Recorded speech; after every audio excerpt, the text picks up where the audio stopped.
வணக்கம். இந்திய நேரப்படி காலை 8:30 மணி செய்திகள். முதலில் தலைப்பு செய்திகளை காணலாம். ஆசிய கோப்பை ஹாக்கி போட்டியில் வெற்றி பெற்ற இந்திய அணிக்கு பிரதமர் மோடி பாராட்டு. இந்திய நாட்டிற்கு பெருமை சேர்க்கும் தருணம் என பிரதமர் புகழாரம். ஐரோப்பிய பயணத்தை முடித்துக் கொண்டு சென்னைக்கு வந்தடைந்தார் முதல்வர் மு.க.ஸ்டாலின். விமான நிலையத்தில் அமைச்சர்களும் திமுகவினரும் உற்சாகமாக வரவேற்பு. அமெரிக்க ராணுவத்தின் போர்க்கப்பல்கள் வெனிசுலாவை நோக்கி நகர தொடங்கியுள்ளதாக தகவல். மதுரோ அரசாங்கத்தின் நாட்கள் எண்ணப்பட்டுள்ளதாக தெரிவித்த அமெரிக்க அதிபர்.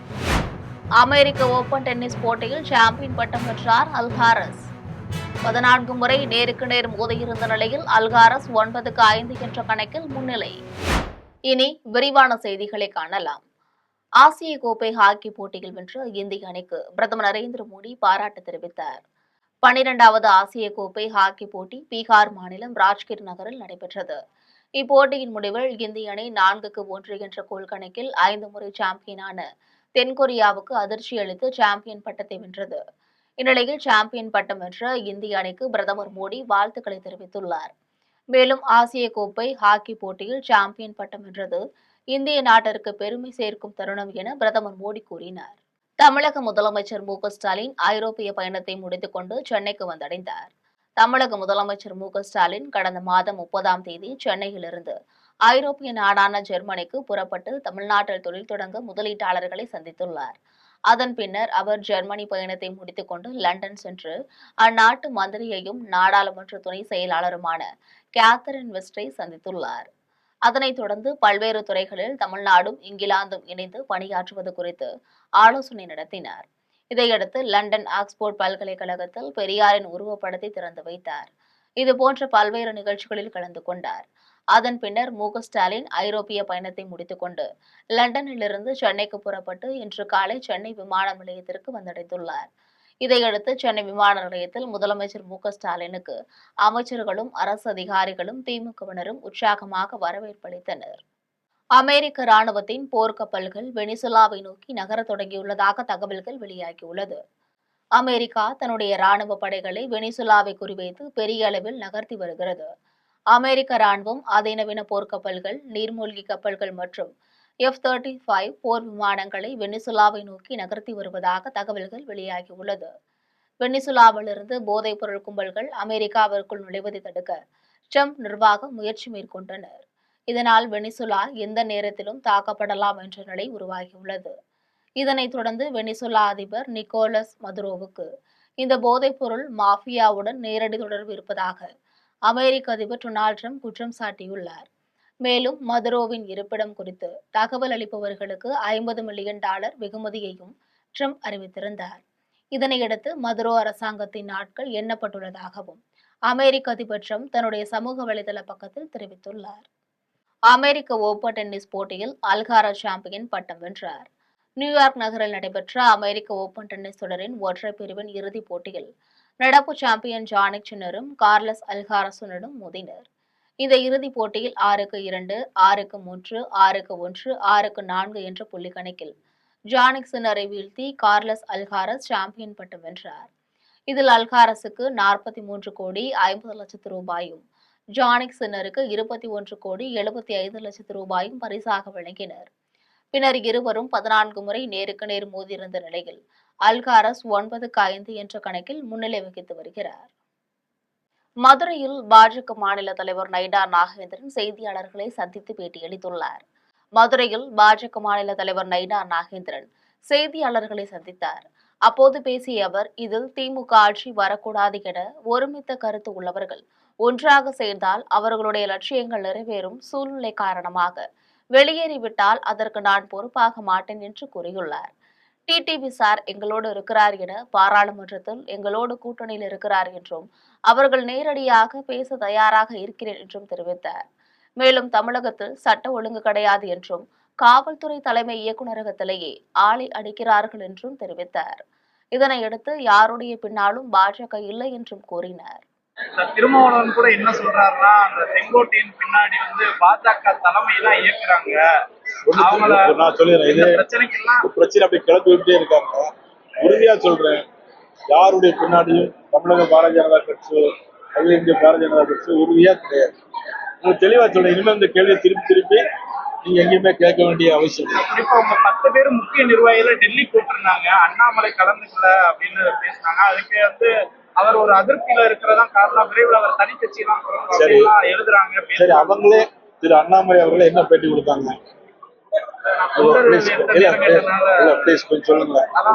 திரு அண்ணாமலை என்ன சொன்னாங்க? தலைவரா இருக்கும்போது தொண்டர்களுக்கு நேரம் ஒதுக்க முடியல, இப்ப தொண்டர்கள் நிறைய நிகழ்ச்சி கூப்பிட்டாங்க, அதனால நான் போக முடியல அப்படின்னு நான் டெல்லிக்கு சொன்னேன்னு சொன்னாரு. ஒரு முக்கிய தலைவர் கூப்பிடும் போது போகாம இருக்க சரியான முறைதானா சார்? நான் பொறுத்தனால நானே போக முடியாத சூழ்நிலை தான் இருந்தாலும் தலைவர் அப்படிங்கிறதுனால நான் போக முடியாது, இல்லைன்னா நானே போயிருக்க முடிய வாய்ப்புகள் கிடைக்கும். பாபநாசத்தில் தமிழ்நாடு சோழிய வேளாளர் சங்க மாநில பொதுச் செயலாளர் மைதீன் சாமிநாதன் செய்தியாளர்களை சந்தித்து பேட்டியளித்தார். தஞ்சாவூர் மாவட்டம் பாபநாசத்தில் கப்பலோட்டிய தமிழன் வ.உ.சியின் பிறந்தநாள் விழா நடைபெற்றது. இதில் பாபநாசம் நகர சோழிய வேளாளர் சங்க தலைவர் ராமராஜ் தலைமை தாங்கினார். இந்நிகழ்ச்சியில் தமிழ்நாடு சோழிய வேளாளர் சங்க மாநில பொதுச் செயலாளர் மைதீன் சாமிநாதன் கலந்து கொண்டு வ.உ.சி திருவுருவ படத்திற்கு மாலை அணிவித்து மரியாதை செலுத்தினார். இதில் பொதுமக்களுக்கு இனிப்புகள் அன்னதானம் வழங்கி சிறப்புரையாற்றினார். இதனைத் தொடர்ந்து மைதீன் சாமிநாதன் செய்தியாளர்களை சந்தித்து பேசிய அவர், கப்பலோட்டிய தமிழன் வ.உ.சி அவர்களுக்கு பாராளுமன்றத்தில் முழு உருவ வெண்கல சிலை அமைக்க வேண்டும் என்றும், அனைத்து வேளாளர் சமுதாய மக்களுக்கு தனி நலவாரியம் அமைக்க வேண்டும் என்றும் தெரிவித்தார். மேலும் சோழிய வேளாளர்களுக்கு இடஒதுக்கீடு உள்ளிட்டவற்றை தமிழக அரசு உடனடியாக நிறைவேற்ற வேண்டும் எனவும் கோரிக்கை விடுத்தார். இந்நிகழ்ச்சியில் மாநில, மாவட்ட, ஒன்றிய, நகர நிர்வாகிகள் கலந்து கொண்டனர். திமுக அரசுக்கு திருமாவளவன் ஜால்ரா அடிக்க வேண்டாம் என பாமக பொருளாளர் திலகபாமா கடுமையாக விமர்சனம் செய்துள்ளார். கடலூர் மஞ்சக்குப்பத்தில் நடைபெற்ற திருமண நிகழ்ச்சியில் பாமக பொருளாளர் திலகபாமா கலந்து கொண்டார். பின்னர் செய்தியாளர்களை சந்தித்து பேசிய அவர், தமிழகத்தில் சட்டம் ஒழுங்கு முற்றிலுமாக சீர்கெட்டு போய் உள்ளதாகவும், ஒரு கட்சியின் தலைவருக்கே இந்நிலைமை ஏற்பட்டுள்ளதாகவும் தெரிவித்தார். மேலும் திமுக அரசுக்கு திருமாவளவன் ஜால்ரா அடிக்க வேண்டாம் என்றும் கூறினார். மேலும் பாமக என்றும் ஒன்றாகத்தான் உள்ளது, மேலும் ஒரு சிலரே நடக்கும் பிரச்சினைக்கு காரணமாக உள்ளனர் என்றும் தெரிவித்தார். பள்ளி மாணவன் உயிரிழந்த நிலையில் இதற்கு நீதி கேட்டு சிறை சென்ற பாஜக திருப்பத்தூர் மாவட்ட இளைஞரணி தலைவர் விவேகானந்தன் விடுதலை அடைந்ததை அடுத்து நிர்வாகிகள் உற்சாக வரவேற்பு செய்தனர். திருப்பத்தூரில் டொமினிக் சேவியோ பள்ளி மாணவன் மர்மமான முறையில் உயிரிழந்தார். இந்த சம்பவம் தொடர்பாக நீதி கேட்டு மாவட்ட ஆட்சியரிடம் மனு அளிக்க சென்ற பாஜக திருப்பத்தூர் மாவட்ட இளைஞரணி தலைவர் விவேகானந்தன் உட்பட 3 கடந்த மாதம் கைது செய்யப்பட்டு வேலூர் மத்திய சிறையில் அடைக்கப்பட்டிருந்தனர். இந்நிலையில் 22 நாட்கள் கழித்து அவர்கள் ஜாமீனில் விடுதலை அடைந்தனர். இதனையடுத்து தொகுதி வாணியம்பாடி நகர இளைஞரணி தலைவர் ஜனார்த்தனா, ஆலங்காயம் மேற்கு ஒன்றிய இளைஞரணி தலைவர் கமல்ராஜ், மாவட்ட இளைஞரணி நிர்வாகிகள் ஆகியோர் இணைந்து மாவட்ட இளைஞரணி தலைவர் விவேகானந்தனுக்கு வரவேற்பு அளித்தனர். ஆம்பூரில் அரசு பள்ளியில் 5ஆம் வகுப்பு மாணவியிடம் பாலியல் சீண்டலில் ஈடுபட்ட தலைமை ஆசிரியர் மீது நடவடிக்கை எடுக்காத கல்வித்துறை அதிகாரிகளை கண்டித்து பொதுமக்கள் குற்றம் சாட்டினர். திருப்பத்தூர் மாவட்டம் ஆம்பூர் அடுத்த மேல்சாணங்குப்பத்தில் அரசு ஊராட்சி ஒன்றிய துவக்கப்பள்ளி இயங்கி வருகிறது. இதில் மாங்குப்பத்தை சேர்ந்த பாரத் அம்பேத்கர் என்பவர் தலைமை ஆசிரியராக பணியாற்றி வருகிறார். இந்நிலையில் பள்ளிக்கு மது போதையில் வந்த தலைமை ஆசிரியர் 5ஆம் வகுப்பு மாணவியை பாலியல் சீண்டலில் ஈடுபட்டுள்ளார். இதனை பார்த்த கிராம மக்கள் சிலர் வீடியோ காட்சி பதிவு செய்து தலைமை ஆசிரியர் மீது நடவடிக்கை எடுக்க கோரி மாவட்ட கல்வி அலுவலகத்திற்கு புகார் அனுப்பினர். இதன் புகாரின் அடிப்படையில் மாதனூர் வட்டார கல்வி அலுவலர்கள் பீட்டர் மற்றும் முருகேசன் ஆகியோர் சம்பந்தப்பட்ட பள்ளிக்கு நேரில் சென்று தலைமை ஆசிரியரிடம் விசாரணை மேற்கொண்டனர். இதுகுறித்து பொதுமக்கள் வட்டார கல்வி அலுவலர்களிடம் செல்போனில் தொடர்பு கொண்டு கேட்டனர். அப்போது இவர் ஏற்கனவே பேரணாம்பட்டு ஒன்றியம், அரவட்லா, மாதனூர் ஒன்றியம், காட்டூர், வெங்கடாபுரம் ஆகிய பகுதிகளில் உள்ள ஊராட்சி ஒன்றிய துவக்க பள்ளிகளில் இதேபோன்று தவறு செய்து பணியிடை நீக்கம் செய்யப்பட்டவர் என்பது தெரியவந்துள்ளது.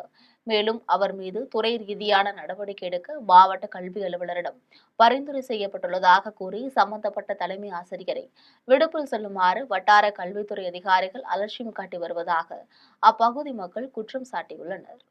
கோவையில் நூருல் உலூம் சுன்னத் ஜமாஅத் பள்ளிவாசல் மற்றும் மதரசா சார்பில் மிலாது நபி தின விழா நடைபெற்றது. கோவை மாவட்டம் கண்ணப்ப நகரில் நூருல் உலூம் சுன்னத் ஜமாஅத் மஸ்ஜித் மற்றும் மதரசா சார்பில் 36ஆம் ஆண்டு மிலாது நபி தின விழா நடைபெற்றது.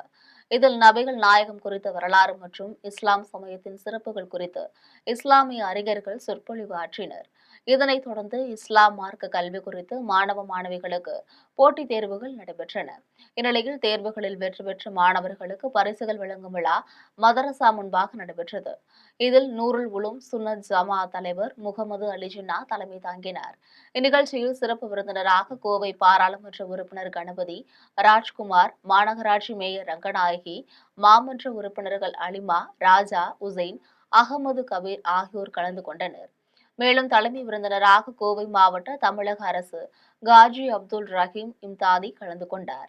இதில் நூருல் உலும் சுன்னத் ஜமாத் மஸ்ஜித் மற்றும் மதரசா நிர்வாகிகள், அபுதாகிர், அதிசில்லா முன்னாள் நிர்வாகிகள், உறுப்பினர்கள் என பலர் கலந்து கொண்டனர். திண்டுக்கல்லில் லயன்ஸ் கிளப் சங்க தலைவர் சின்னராஜ் தலைமையில் அழகு கலை நிபுணர்களுக்கான பயிற்சி முகாம் நடைபெற்றது. திண்டுக்கல்லில் வின்ஸ்டார் புரமோட்டர்ஸ் நிறுவனம் சார்பில் அழகு கலை நிபுணர்களுக்கான பயிற்சி முகாம் நடைபெற்றது.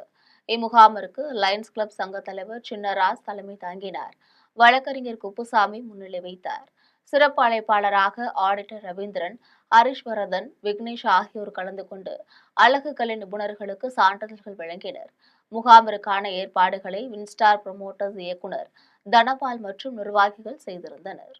மயிலாடுதுறையில் நடைபெற்ற மாநில அளவிலான கராத்தே மற்றும் சிலம்ப போட்டியில் வெற்றி பெற்றவர்களுக்கு மாஸ்டர் தயாளன் தலைமையிலான குழுவினர் பரிசுகளை வழங்கினர். மயிலாடுதுறையில் கராத்தே அசோசியேஷன் ஆஃப் இந்தியா சார்பில் மாநில அளவிலான கராத்தே மற்றும் சிலம்ப போட்டிகள் நடைபெற்றது. போட்டியில் இலங்கையிலிருந்து வந்திருந்த கராத்தே மாஸ்டர்கள் யசோதரன், சூசைநாதர் ஆகியோர் கலந்து கொண்டு போட்டிகளை துவக்கி வைத்தனர். கராத்தே போட்டியில் சண்டை பிரிவு மற்றும் கட்டா பிரிவு ஆகிய 2 பிரிவுகளாக போட்டிகள் நடைபெற்றன. இதேபோன்று சிலம்பு போட்டிகளில் தனித்திறமை மற்றும் தொடுமுறை ஆகிய 2 பிரிவுகளில் போட்டிகள் நடைபெற்றது. இப்போட்டியில் மாநிலம் முழுவதிலுமிருந்து 1000க்கும் மேற்பட்ட போட்டியாளர்கள் பங்கேற்றனர். 8 வயது முதல் 14 வயது வரை உள்ளவர்களுக்கும், 15 வயது முதல் 18 வயதிற்கு உட்பட்டவர்களுக்கும், 18 வயதிற்கு மேற்பட்டவர்களுக்கும் என 3 பிரிவுகளில் போட்டிகள் நடைபெற்றது. இதில் ஏராளமான போட்டியாளர்கள் பங்கேற்று தங்கள் திறமைகளை வெளிப்படுத்தினர். வெற்றி பெற்றவர்களுக்கு மாஸ்டர் தயாளன் தலைமையிலான குழுவினர் பரிசுகளை வழங்கினர். மயிலாடுதுறை அருகே உயிரிழந்த நண்பனின் 2ஆம் ஆண்டு நினைவு தின அனுசரிப்பு நிகழ்ச்சியில் நண்பர்கள் 10 பேர் இரத்த தானம் வழங்கினர். மயிலாடுதுறை மாவட்டம் குத்தாலம் தாலுகா வழுவூர் நெய்க்குப்பை கிராமத்தை சேர்ந்த இளைஞர் தினேஷ்குமார் என்பவர் கடந்த 2023ஆம் ஆண்டு விபத்தில் உயிரிழந்தார். இந்நிலையில் உயிரிழந்த தினேஷ்குமாரின் 2ஆம் ஆண்டு நினைவு தினம் அவரது நண்பர்களால் அனுசரிக்கப்பட்டது. மயிலை கருணை கரங்கள் மற்றும் மாலிக் நட்பு சாம்ராஜ்யம் ஆகியோரின் ஏற்பாட்டின் அடிப்படையில் நடைபெற்ற இந்நிகழ்ச்சியில் நண்பர்கள் குழுவினர் 10 பேர் பங்கேற்று மயிலாடுதுறை மாவட்ட அரசு தலைமை மருத்துவமனையில் இரத்த தானம் வழங்கினர். அதனைத் தொடர்ந்து மருத்துவமனையில் சிகிச்சை பெற்று வரும் நோயாளிகளுக்கும், பேருந்து நிலையம், ரயில் நிலையம் உள்ளிட்ட பகுதிகளில் உள்ள ஆதரவற்றோர்கள் என 100க்கும் மேற்பட்டோர்களுக்கு அன்னதானம் வழங்கினர். வல்லக்கோட்டை முருகன் திருக்கோவிலின் கும்பாபிஷேக விழாவின் மண்டல பூஜைகள் நிறைவு பெற்று சாந்தி உற்சவமாக வள்ளி தெய்வானை சமேத சுப்பிரமணிய சுவாமிக்கு திருக்கல்யாண உற்சவம் வெகு விமரிசையாக நடைபெற்றது. காஞ்சிபுரம் மாவட்டம் ஸ்ரீபெரும்புதூர் அடுத்த வல்லக்கோட்டையில் அமைந்துள்ள அருள்மிகு சுப்பிரமணிய சுவாமி திருக்கோவில் அருணகிரிநாதரால் திருப்புகழ் புகழ்பெற்ற ஸ்தலமாக விளங்குகிறது.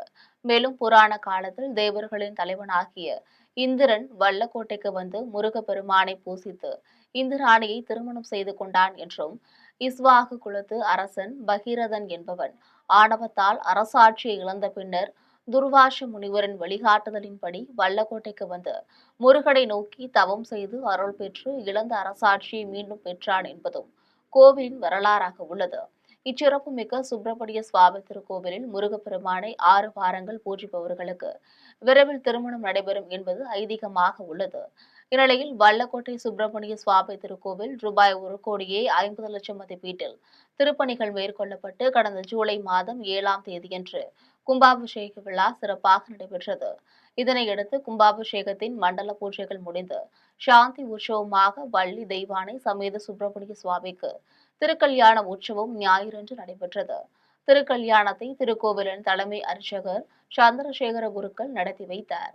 விழாவில் திருமணமாகாத ஆண்களும் பெண்களும் பெருமளவில் கலந்து கொண்டு கழுத்தில் மாலை அணிந்து சிறப்பு பூஜையில் பங்கேற்றனர். திருக்கல்யாண உற்சவம் முடிந்த பிறகு உற்சவ பூர்த்திகள் 3 முறை உள்பிரகாரத்தை வலம் வந்தனர். விழாவில் கலந்து கொண்ட பக்தர்கள் அனைவருக்கும் திருக்கோவில் நிர்வாகத்தின் சார்பில் திருக்கல்யாண தாலி கயிறு, குங்குமம் மற்றும் கதம்பதாதம், சுத்திகரிக்கப்பட்ட குடிநீர் ஆகியவை வழங்கப்பட்டது. திருக்கல்யாண உற்சவ ஏற்பாடுகளை திருக்கோவில் நிர்வாக அதிகாரி செந்தில்குமார், அறங்காவலர் குழு தலைவர் செந்தில் தேவராஜ், அறங்காவலர்கள் விஜயகுமார், கலைச்செல்வி, கோபால், மோகனகிருஷ்ணன், செல்வகுமரன் ஆகியோர் சிறப்பாக செய்திருந்தனர். விழாவில் 2000க்கும் மேற்பட்ட பக்தர்கள் கலந்து கொண்டு வல்லக்கோட்டை முருகப்பெருமானை வழிபட்டனர். தஞ்சாவூர் மாவட்டம் பாபநாசத்தில் ஸ்ரீ செல்வ விநாயகர் ஸ்ரீ பால ஆஞ்சநேயர் கோவிலில் அஷ்டபந்தன மகா கும்பாபிஷேக விழா நடைபெற்றது. தஞ்சாவூர் மாவட்டம் பாபநாசத்தில் ஸ்ரீ செல்வ விநாயகர் ஸ்ரீ பால ஆஞ்சநேயர் கோவில் அமைந்துள்ளது. இங்கு புதிதாக அமைக்கப்பட்டுள்ள 12 அடி முருகன் உள்ளிட்ட பரிகார தெய்வங்களுக்கு அஷ்டபந்தன மகா கும்பாபிஷேக திருவிழா நடைபெற்றது. இதில் திருப்பணிகள் நடைபெற்று யாகசாலையில் 3 கால பூஜையுடன் தொடங்கப்பட்ட கும்பாபிஷேக விழாவில் வாஸ்து சாந்தி, கணபதி ஹோமம், நவக்கிரக ஹோமம் உள்ளிட்ட யாக பூஜைகள் நடைபெற்றது. இதனைத் தொடர்ந்து திருக்கயிலாய வாத்தியங்கள், மேலதாளங்கள் முழங்க சிவச்சாரியார்கள் புனித நீர் கலசங்களை சுமந்து கோவிலை சுற்றி வலம் வந்தனர். இதனையடுத்து செல்வ விநாயகர் கோவிலின் ராஜகோபுரத்தின் கலசத்திற்கு புனித நீர் ஊற்றப்பட்டு மகா கும்பாபிஷேகம் நடைபெற்றது. இதில் பாபநாசம் படுகை, புதுத்தெரு நாட்டாமைகள், கிராமவாசிகள், ஆயிரக்கணக்கான பக்தர்கள் கலந்து கொண்டு சாமி தரிசனம் செய்தனர். அவனியாபுரத்தில் அருணகிரி சுவாமிகள் ஆலய மகா கும்பாபிஷேகம் மற்றும் குருபூஜை விழா நடைபெற்றது. மதுரை அவனியாபுரத்தில் அருணகிரிநாதர் சுவாமிகள் ஆலயம் உள்ளது. இங்கு 70வது ஆண்டு குருபூஜை விழா மற்றும் கும்பாபிஷேக விழா நடைபெற்றது. இதில் காலை விக்னேஸ்வர் கோபூஜை, 2ஆம் கால யாக பூஜை, நாடி சந்தானம், மகாபூர்ணா திகதியுடன் தீபாராதனைகள் நடைபெற்றது. இதனைத் தொடர்ந்து கடம் புறப்பாடு, அருணகிரிநாதர் சுவாமிகள் ஆலய விமான மகா கும்பாபிஷேகமும், அதனைத் தொடர்ந்து மூலவருக்கும் மற்றும் பரிகார மூர்த்திக்கும் கும்பாபிஷேகம் நடைபெற்றது. ஆலய கும்பாபிஷேக விழாவிற்கான ஏற்பாடுகளை திருப்பணிக்குழு தலைவர் அன்பரசன், செயலாளர் மார்கநாதன், பொருளாளர் கனகம்பராஜம், சிவமாணிக்கம் ஆகியோர் ஏற்பாடு செய்திருந்தனர். இதுகுறித்து சிவமாணிக்கம் அடியவர் பேசிய போது, இப்பகுதியில் வசித்து வந்த அருணகிரி சுவாமிகள் ஜீவ சமாதி அடைந்த இடம் எங்கு பக்தர்கள் தங்கள் நோய் நொடிகளை வேண்டி விபூதி வாங்கி பூசி வழிபட்டால் பூரண நலம் பெறுவார்கள் என்றும் தெரிவித்தார். இதில் ஏராளமான பக்தர்கள் கலந்து கொண்டு சாமி தரிசனம் செய்தனர். செய்யூரில் அகதீஸ்வரர் சுவாமி திருக்கோவிலில் மகா கும்பாபிஷேகம் நடைபெற்றது. செங்கல்பட்டு மாவட்டம் செய்யூர் அடுத்த சிறுவங்குணத்தில் அருள்நிறை அகதீஸ்வரர் சுவாமி உடனமர் அகிலாண்டநாயகி ஆலயம் அமைந்துள்ளது. இதில் சிவச்சாரியார்கள் 3 நாட்கள் முன்னதாகவே யாகசாலைகள் அமைத்து கணபதி பூஜை, கோ பூஜை, லட்சுமி ஹோமம் உள்ளிட்ட பல்வேறு பூஜைகள் செய்யப்பட்டது. இதனையடுத்து கலசங்கள் மேலதாளத்துடன் புறப்பட்டு கோவிலை சுற்றி வந்து கோபுர கலசத்திற்கு புனித நீர் ஊற்றி கும்பாபிஷேகம் வெகு விமரிசையாக நடைபெற்றது. இதில் திரளான பக்தர்கள் கலந்து கொண்டு சாமி தரிசனம் செய்தனர். டாடா ஏசி வாகனத்தில் மாடுகளை கடந்து செல்லும் சம்பவம் அதிர்ச்சியை ஏற்படுத்தியுள்ளது. திருவண்ணாமலையில் சந்தையிலிருந்து செங்கம் பகுதிக்கு டாடா ஏசி வாகனத்தில் மாடுகளை அடிமாட்டுக்கு வாங்கி செல்வதாக கூறி மாடுகள் நிற்கக்கூட இடமில்லாத அளவிற்கு அடைத்து வைத்து செல்லும் சம்பவம் காண்பவர்களை மனமுடைய வைத்துள்ளது. விலங்குகளை முறையாக வாகனங்களில் அழைத்து செல்ல வேண்டும் என்று விதிகள் இருக்கும்போது அடிமாட்டுக்கு வாங்கி செல்கிறோம் என்று கூறி உயிருள்ள மாட்டை படுக்க வைத்துவிட்டு அதன் மீது மற்ற மாடுகளை நிற்க வைத்தது காண்போரை அதிர்ச்சியடைய வைத்துள்ளது. மீண்டும் தலைப்புச் செய்திகள். ஆசிய கோப்பை ஹாக்கி போட்டியில் வெற்றி பெற்ற இந்திய அணிக்கு பிரதமர் மோடி பாராட்டு. இந்திய நாட்டிற்கு பெருமை சேர்க்கும் தருணம் என பிரதமர் புகழாரம். ஐரோப்பிய பயணத்தை முடித்துக் கொண்டு சென்னைக்கு வந்தடைந்தார் முதல்வர் மு க ஸ்டாலின். விமான நிலையத்தில் அமைச்சர்களும் திமுகவினரும் உற்சாகமாக வரவேற்பு. அமெரிக்க ராணுவத்தின் போர்க்கப்பல்கள் வெனிசுலாவை நோக்கி நகர தொடங்கியுள்ளதாக தகவல். மதுரோ அரசாங்கத்தின் நாட்கள் எண்ணப்பட்டுள்ளதாக தெரிவித்த அமெரிக்க அதிபர். அமெரிக்க ஓபன் டென்னிஸ் போட்டியில் சாம்பியன் பட்டம் பெற்றார் அல்காரஸ். 14 முறை நேருக்கு நேர் மோதியிருந்த நிலையில் அல்காரஸ் 9-5 என்ற கணக்கில் முன்னிலை. இத்துடன் ஜெம் செய்திகள் நிறைவடைகின்றன. மீண்டும் ஜெம் செய்திகள் மதியம் 1:30 மணிக்கு. உடனுக்குடன் செய்திகளை காண GemLive.tv என்ற இணையதளத்தில் இணைந்திருங்கள். நன்றி, வணக்கம்.